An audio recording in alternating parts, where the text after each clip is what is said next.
南台科大资传系学生郭迪娟和杨永琪虽然专长是设计和动画，不过在老师的鼓励下，以形影如遗为主题所制作的新闻作品，首次参加2024 PABLE 公民新闻奖，就击败60几组大学，获得新闻专题学生组优胜，也是科大唯一获奖。另外，该作品投稿香港《中国日报》所举办2024大学新闻奖，也夺得季军，相当难能可贵。政府其实已经给了很多那种交通的改善，但是其实就是还是发生了很多意外，然后就是交通事故其实以那个数字也没有下降。那我们就是依照行人的角度，然后去看说，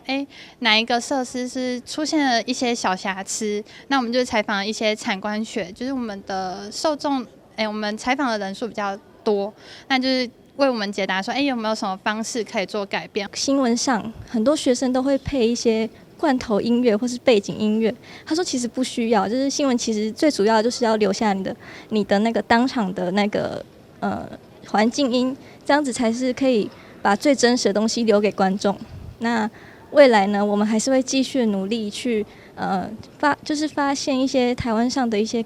可发掘的一些新闻议题。这份殊荣不仅肯定2位同学的创作实力，更展现了南台科大资传系在培育优秀公民新闻人才的卓越成就。2位同学呢，也利用了他们的所擅长的一些动画的技能，在一般的一些量化的一个分析上面呢，做了一些动画的一个效果。所以呢，这2位同学的他们最后的一个成果是值得嘉许的。那我们也希望呢，很多的一些年轻人呢，能够呢去观察一些社会的一些现象啊。发挥一些你们的一些公民的一个道德感，然后慢慢的把一些社会上面的一些问题呢呈现出来，让民众呢大概知道我们要怎么样去面对这些问题，然后去解决这些问题。迎接新的一年，南台科大资传系也将积极鼓励学生参与各种竞赛，透过新闻专题的呈现来培养实作能力和创新的精神，进一步引起社会共鸣和反思。记者郭文吉台南报道。